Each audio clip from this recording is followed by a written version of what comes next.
Na parte 2, o julgo desigual, a paternidade de Deus, a deslealdade e o casamento misto. Então, número 1 aí é a paternidade de Deus. A ideia de que Deus é o pai de todos os seres humanos é biblicamente válida. O Antigo Testamento expressa que essa paternidade refere-se a Israel. A criação divina dá base para isso, embora não garanta uma relação pessoal com ele. Jesus, porém, fez-nos filhos de Deus por adoção. Por isso temos liberdade e direito de chamar ao Senhor de Pai. Na verdade, se nós olharmos aí todo o contexto bíblico, nós vamos ver que quando Jesus conversava com os judeus, e eles disseram que tinham a Deus como Pai, e Jesus então respondeu para eles que o pai deles era o diabo e não Deus. Porque quem realmente é filho de Deus é aquele que aceita Jesus como Senhor e Salvador. Aí sim o Espírito Santo vem morar nele e ele se torna então filho de Deus. Então nós podemos dizer assim, Deus é o Criador de todos os seres humanos. Então, se as pessoas querem dizer que Deus é Pai de todos, então é um modo de entender. Mas na verdade Deus é o Criador de todos os seres humanos. Agora, para se tornar filho de Deus, é preciso aceitar Jesus como Senhor e Salvador. Deus passa a ser Pai. E tem agora uma intimidade entre o filho e pai. O filho conversa com Deus. O filho ouve Deus falar com ele. Então é uma relação de pai e filho. Antes não. Antes o homem, devido ao seu pecado, estava afastado de Deus, não conhecia Deus. Agora não, existe uma relação íntima de pai e filho. Número 2, que na revista está número 3, é a deslealdade. O termo desleal aparece 5 vezes nessa seção. Trata-se do verbo hebraico bagad, que significa agir traiçoeiramente, agir com infidelidade. Olha, essa ordem dada por Deus no Sinai, aí, ó, nós vemos, ó, não profanar o concerto dos pais, estabelecido no Sinai, que proíbe a união matrimonial com cônjuges estrangeiros, é uma instrução ratificada no Novo Testamento. O profeta retoma essa questão em seguida. Então veja bem, assim como está em Deuteronômio 7, de 1 a 4, proibindo o casamento com estrangeiros, também o Novo Testamento, Paulo fala sobre isso em 2 Coríntios 6, 14 a 16 e 18. Não se põe em julgo desigual com os infiéis. Ele até diz para os viúvos, as viúvas, que é aquele que quer se casar de novo, só pode se casar no Senhor, ou seja, com uma pessoa que é também crente. Então ele chama atenção para o namoro, ele diz não se põe em julgo desigual com os infiéis, não vá namorar com a pessoa que não é crente, nem se casar, porque você estará se colocando em julgo desigual com infiel. Ou seja, julgo desigual quer dizer o quê? Se você olhar para a canga do boi ali, são 2 bois na mesma canga. Então esse é o julgo.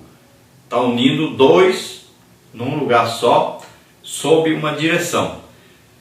Então no casamento, quando você casa com a pessoa descrente, ou você está namorando com a pessoa descrente, o que acontece? Você está colocando aí uma canga nos 2, unindo 2 que são totalmente separados, totalmente diferentes e que tem 2 deuses diferentes. Um adora o Deus legítimo e o outro adora aí os deuses do mundo, né? Está mais voltado para as coisas de Satanás do que de Deus. Então não vai dar certo essa união. Não tem jeito de unir trevas com luz.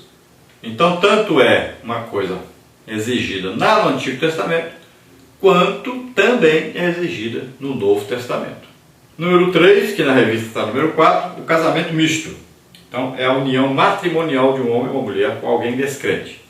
O profeta chama isso de abominação e profanação. Os envolvidos são ameaçados de extermínio juntamente com toda a sua família. Então o que é o casamento misto?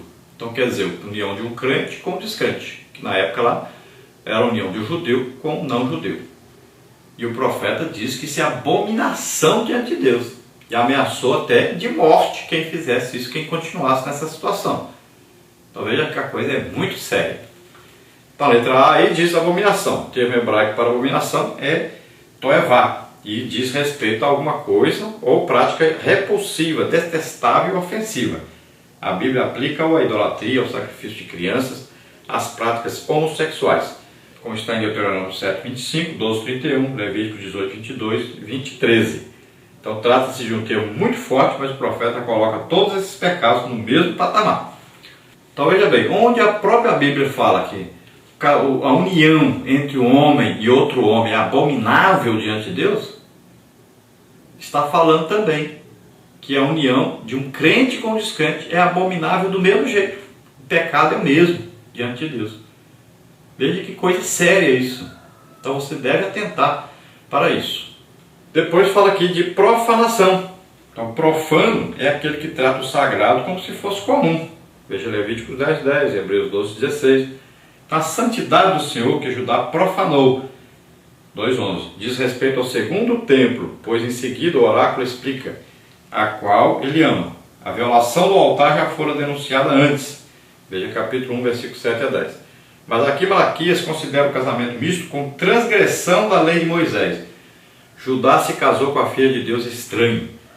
A expressão indica mulher pagã e idólatra. E mais adiante inclui também o divórcio. Capítulo 2, versículos 13 a 16. Então o que ele chama de profanação. Profanar, então, é tornar o sagrado como se fosse comum.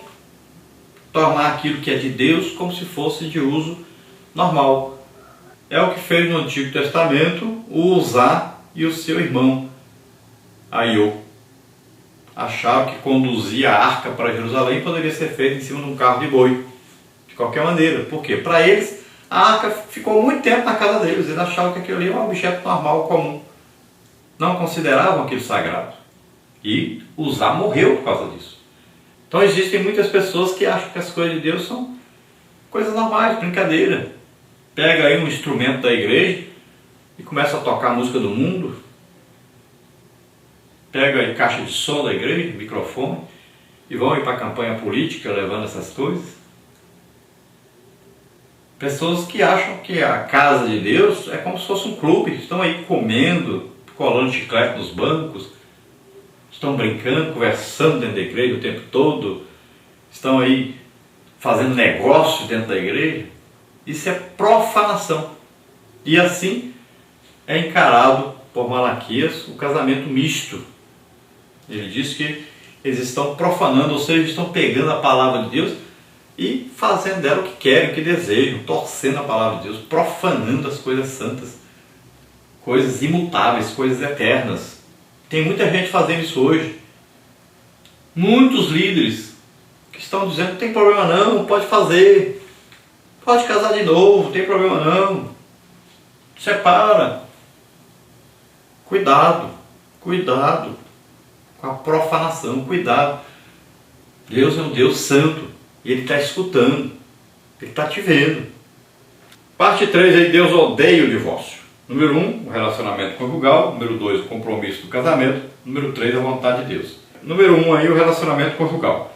Malaquias é o único livro da Bíblia que descreve o efeito devastador do divórcio na família, na igreja e na sociedade. As lágrimas, os choros e os gemidos descritos aqui são das esposas judias repudiadas. Elas eram santas e piedosas, mas foram injustiçadas ao serem substituídas por mulheres idólatras e profanas. As israelitas não tinham a quem recorrer. Nada podiam fazer senão derramar a alma diante de Deus. Por essa razão o Eterno não mais aceitou as ofertas de Judá.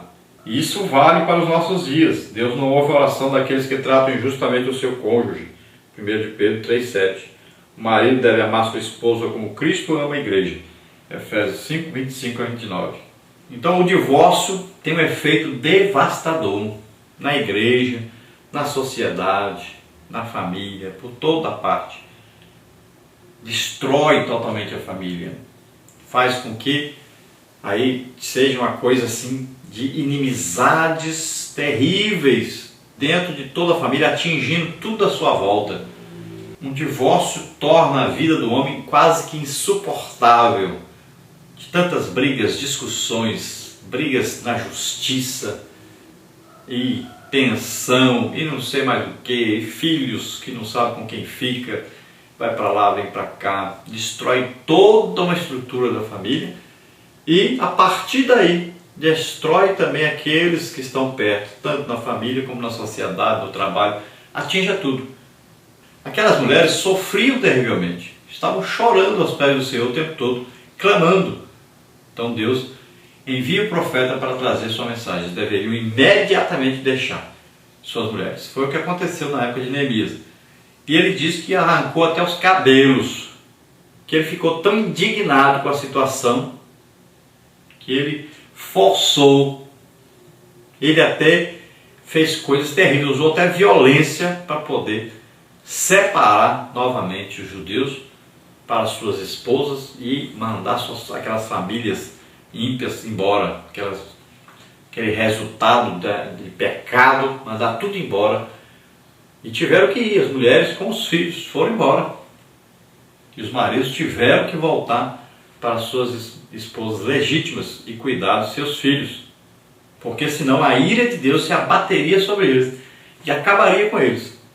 E veja bem que eles passaram depois 400 anos sem terem um profeta sequer no meio deles. Só foi aparecer o profeta quando veio João Batista já. Número 2, o compromisso do casamento. Os votos solenes de fidelidade mútua entre os noivos numa cerimônia de casamento não são um acordo transitório com data de validade, mas um contrato jurídico de união espiritual. Então você falou sim porque quis, você não foi obrigado a falar sim. Você disse sim porque quis. Então você fez um voto ali, uma aliança, e Deus está ali naquele momento. Você está fazendo aliança primeiro com Deus, depois com o cônjuge. E isso vale muito no reino espiritual. Não pode ser quebrado. O próprio Deus coloca-se como testemunha desse contrato. Por isso a ruptura de um casamento é deslealdade e traição. A reação divina contra tal perfídia é contundente. Então o casamento não é um acordo. O problema é que Satanás coloca aí pessoas em evidência na sociedade, cantores famosos, atores famosos de filmes, novelas, né? E eles dão esse mau exemplo, esse péssimo exemplo para a sociedade. Vivem casando e se descasando, casando de novo, se descasam, separam e vão. Aquela confusão toda. E isso é um péssimo exemplo para as famílias e, infelizmente, é o que está ocorrendo na sociedade como um todo. Estão copiando os seus ídolos de novelas, de filmes. Estão copiando. Políticos. São péssimos exemplos para a sociedade e que estão sendo copiados. As pessoas preferem copiar o errado e não o correto.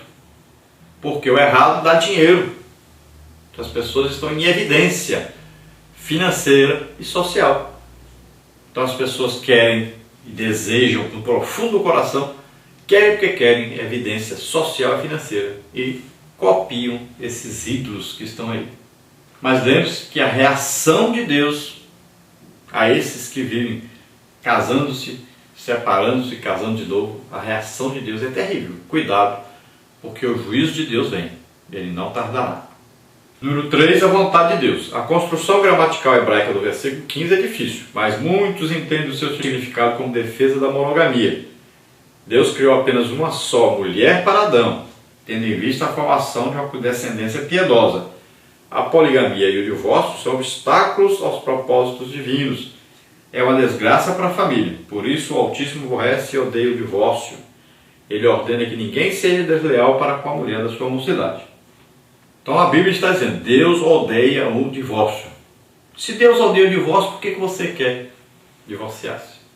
Você deve se esforçar por perdoar, por amar, por permanecer juntos, lutar por essa união, pela sua família, sofrer pela sua família, e não aproveitar aí a primeira chance que tiver e separar, deixar a sua responsabilidade.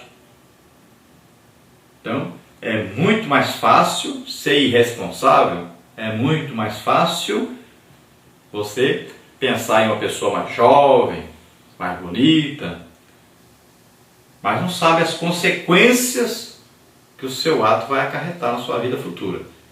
Você não sabe que nunca mais você vai ter paz na sua vida com essa separação. Então Deus é um Deus justo, Deus santo, e Ele não vai deixar de julgar você, de trazer o juízo à sua vida depois. Pense nisso. Antes de se separar, pense milhões de vezes se esforça mesmo para não separar. Porque Deus detesta, Deus odeia o divórcio. A poligamia e o divórcio são obstáculos aos propósitos divinos. É uma desgraça para a família. Por isso o Altíssimo aborrece e odeia o divórcio. Ele ordena que ninguém seja desleal para com a mulher da sua mocidade. Então a ordem de Deus é: não seja desleal para com a mulher da sua mocidade. Então quando ela era jovem, era bonita, de corpo, você quis, você desejava, você estava com ela. Sofreram juntos, passaram a vida juntos, tiveram seus filhos, e agora você quer deixá-la simplesmente, trocá-la por uma mais jovem. E cuidado, Deus está de olho em você. Você vai pagar caro por isso. Você vai pagar muito caro por essa infidelidade. Você vai pagar muito caro por essa covardia que você está fazendo. Conclusão: a sacralidade do relacionamento familiar deve ser levada em consideração por todos os cristãos. Todos devem levar isso a sério, pois o casamento é de origem divina e indissolúvel, devendo, portanto, ser honrado e venerado. Então o casamento é de origem divina e Deus é testemunha do seu casamento. Do dia que você disse sim, que você fez um compromisso, Deus é testemunha, Deus estava ali escutando e Ele exige que você seja fiel. Seja fiel, esposa seja fiel ao marido, marido seja fiel à esposa. Esposa, reverencie, seja obediente ao seu marido. Marido, ame a sua esposa.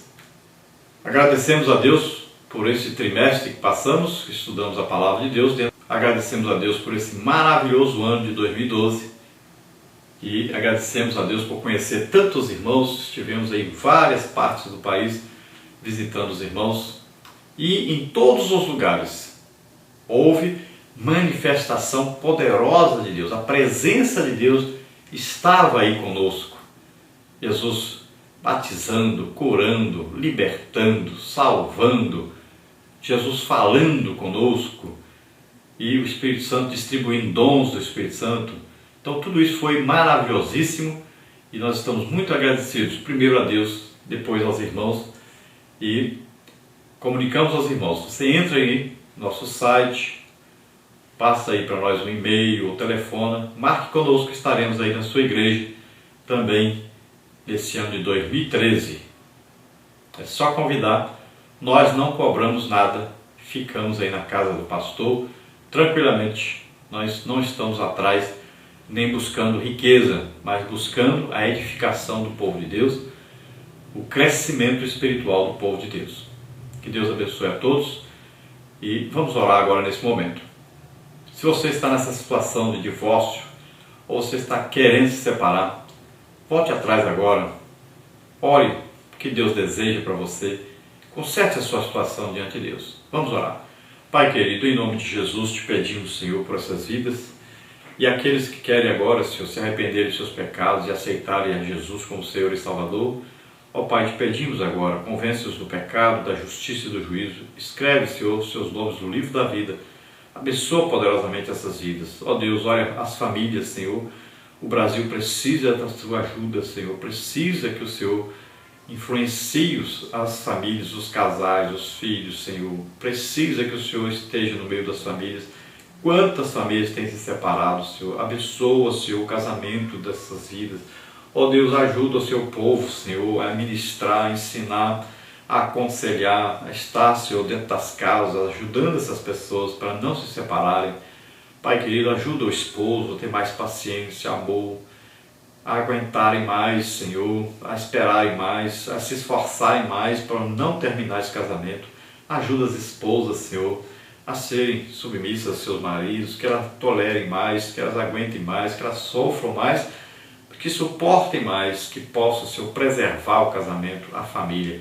Ó Deus, em nome de Jesus, ajuda-nos, Senhor, ajuda a tua igreja, Senhor, a não se misturar com o mundo, Senhor.